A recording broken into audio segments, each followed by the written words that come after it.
Welcome to the Botox Cowboys. Episode 4 is officially underway.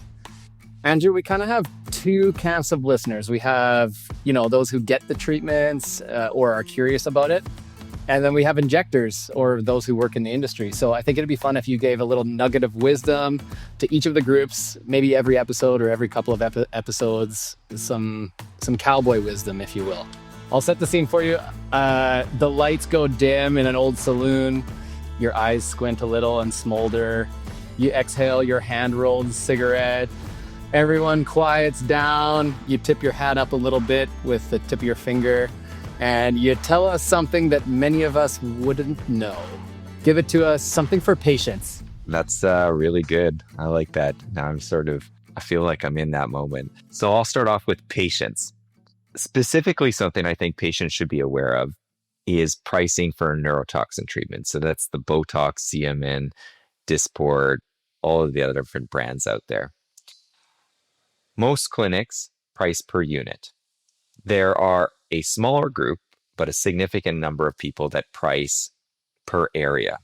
What I want patients to know is that if you're getting pricing per area, so for instance, say, I'm going to treat your forehead, it's $300. That is not good because that incentivizes the injector to try and use as few units as possible to protect and maximize their margins. And I don't think there is an alignment in terms of the treatment there.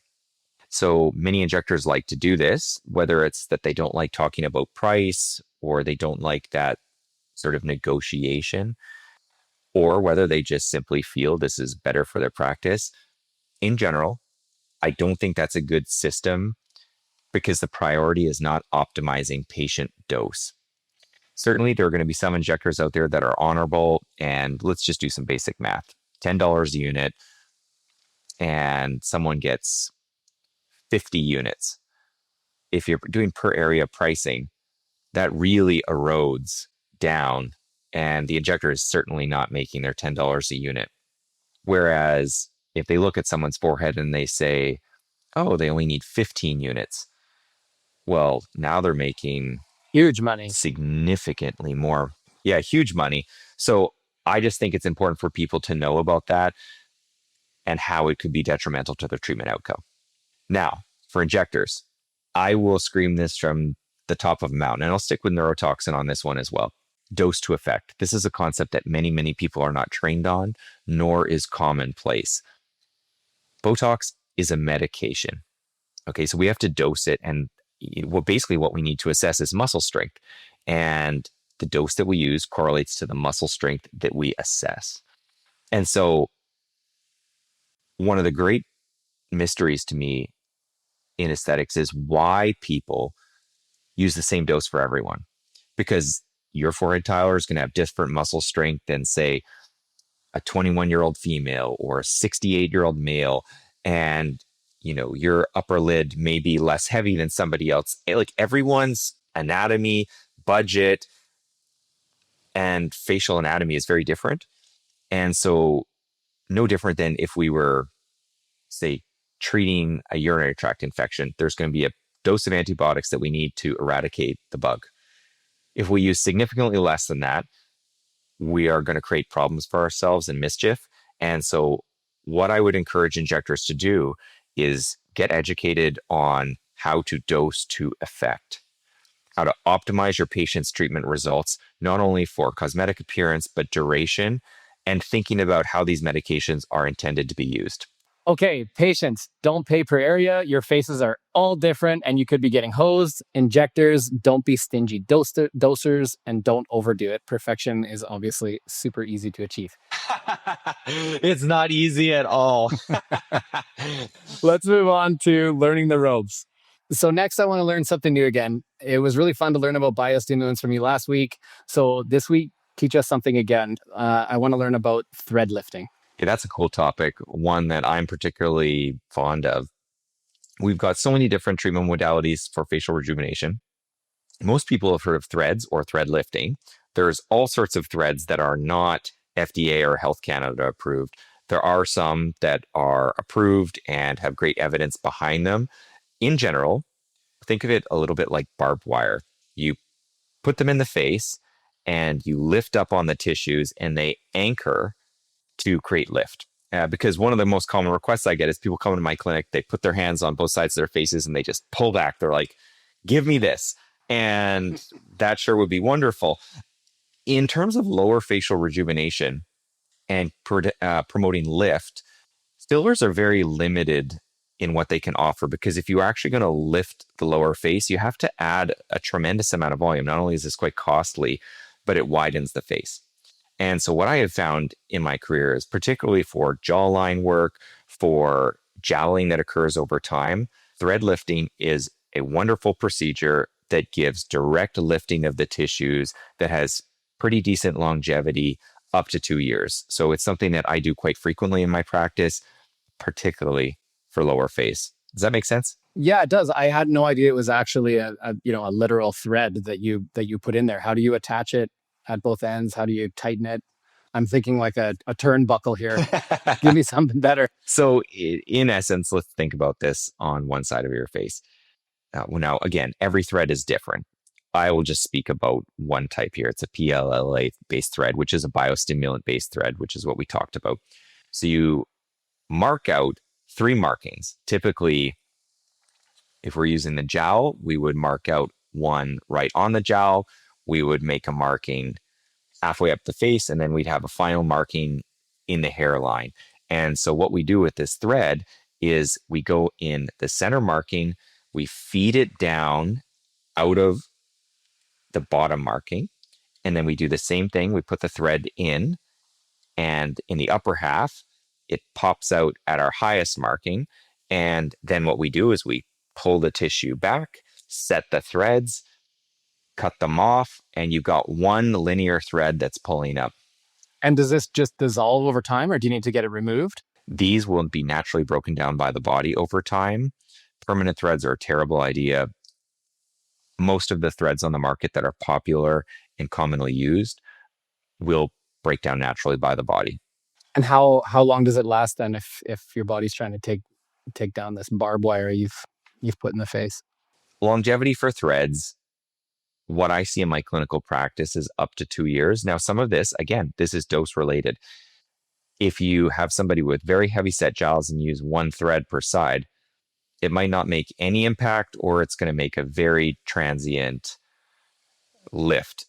Whereas if you dose to effect and you use the right amount of support, you can see somewhere between 18 months and 2 years on average. But again, everyone responds a little bit differently. So it's very important to have the right training, make the right assessment on what support you need, and go deliver a result that lasts as long as you can. Does it sort of work its way back down, sort of settle out and disappear much the same as filler or Botox? Or does it kind of hang on until it's gone and then sort of snap and your jowls drop back down?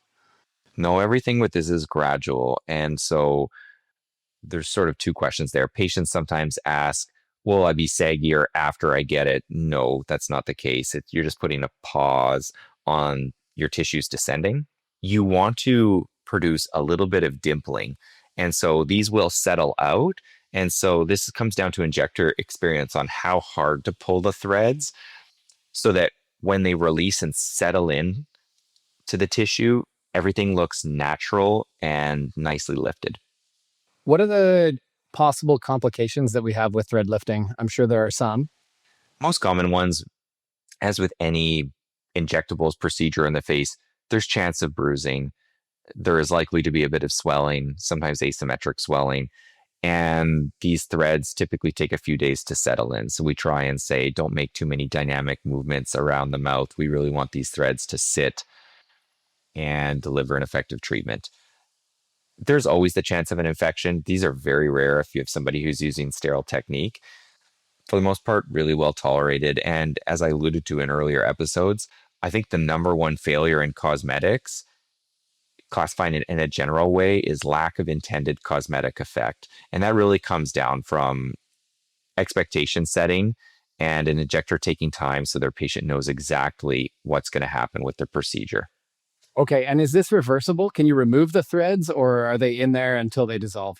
You could surgically remove them, but for the most part, once they're in, they're in. And what about cost? depending on the number of threads you use, your price will potentially increase. And again, this comes down to product that they're using, because some threads are more expensive than others, and injector price point. But I would say to lift your jowls up, you're typically looking between $3,000 and $5,000 for about an 18-month to 2-month, or pardon me, 2-year result. Okay, and will this solve the whole problem, or is it very common that you put in some threads and then you also need to add maybe some filler or some other sort of treatment? Yeah. So if you look at the different modalities that we have in the face, just the few that we've discussed so far, we have tools to relax muscle, we have tools to add volume, we have tools that are going to increase cellular production of certain molecules in our skin, and we have tools that lift. And there are so many things that we have in our tool belt. And certainly we'll dive into more of these as we go, but this is one that's often used in combination with other treatments for optimal results. Fantastic. Okay, well, appreciate the knowledge there. I hope you guys all learned as much as I did. We'll move into the no bull segment here now.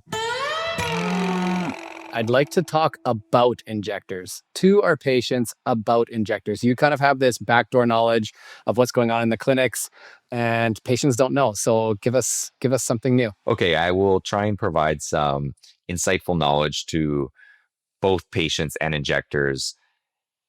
And I'd like to preface this by saying there are some incredibly talented injectors out there who are great at what they do. Their patients are getting tremendous value, and they are great stewards of their care.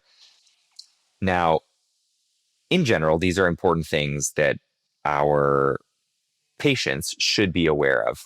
And I would say, in general, not all injectors are created equally. There are a tremendous number of different disciplines that can offer these procedures. Some who have, say 1.5 years of medical training, and they've basic medical training, and then they take a 1-day course and they go do these procedures, all the way to, people who have done 9-year residencies and surgical training, and then done a whole bunch of additional training. So there's a number of different people that do these. And so what I would say that in general, the trends in aesthetic medicine are people that want to get into it, want to take the fastest, cheapest education, and then go do these procedures. That's modestly concerning, actually significantly concerning to me. And one of the reasons we created the Botox course was to try and combat this, because it is really important for people to recognize this is not a skill set you can obtain in a day. This is something you're going to work on over the course of a career.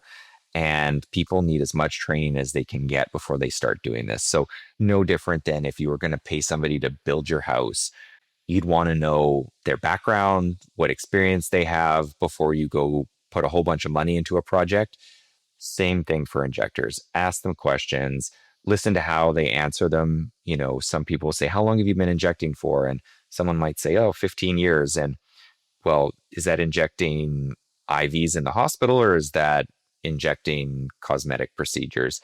I also recognize that there are some newer injectors that are actually really talented, far beyond their years. So I think just have a good conversation with your injectors, recognize that there is a tremendous number of backgrounds and abilities and skill sets out there. Okay, patients, check credentials. Give me another pearl.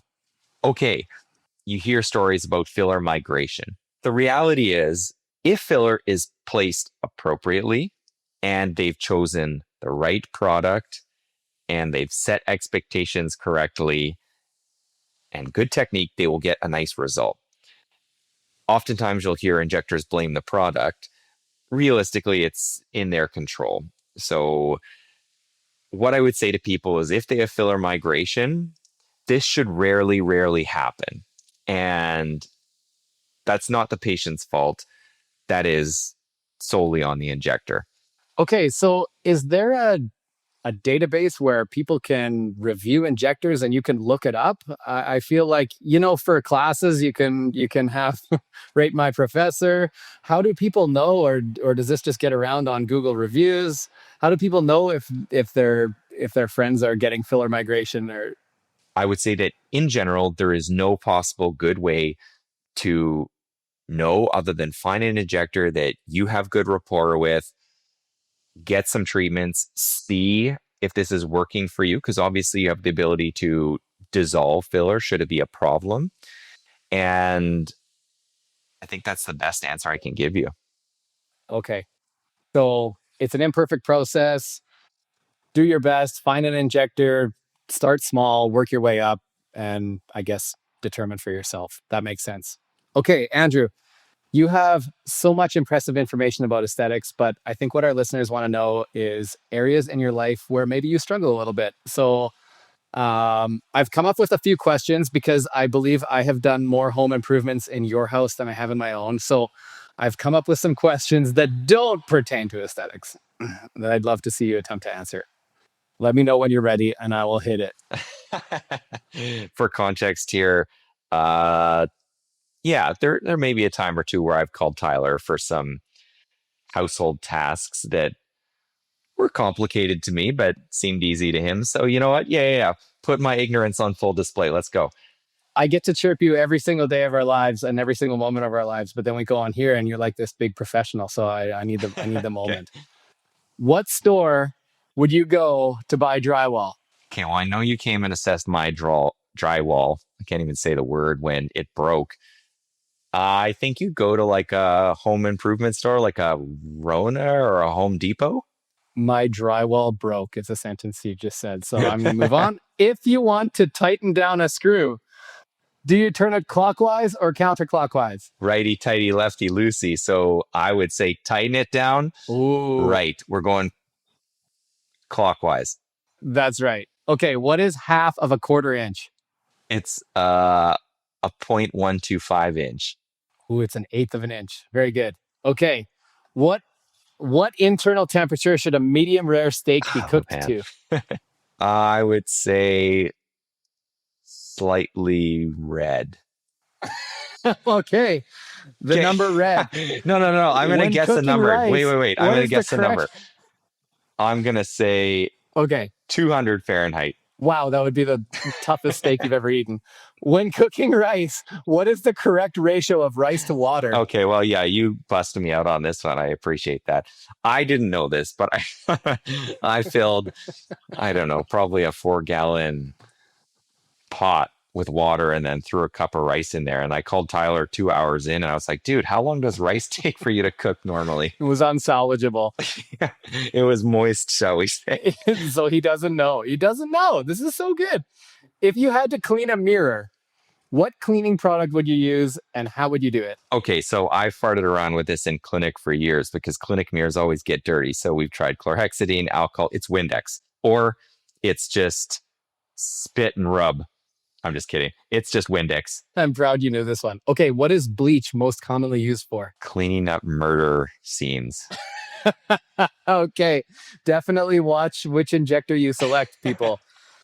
What product would you use to stop a door hinge from squeaking? WD-40. Ooh, I didn't know if you would know that one, but I'm really proud of you. Oh, thank you. So I'm only partially useless. So anyways, thanks for that. Thank you for suffering through that. I appreciate it. You're so smart all the time. We have to chirp you a bit. That's all from the Botox Cowboys this week. Smash that subscribe button. Follow Andrew on Instagram at The Aesthetics Coach. Check us out at BotoxCowboys.com. This beautiful chaos is brought to you in partnership with True Story FM and produced by our very own Pete Wright, who desperately needs Andrew to inject him. I agree. Pete, it's time. Thanks for listening, everyone.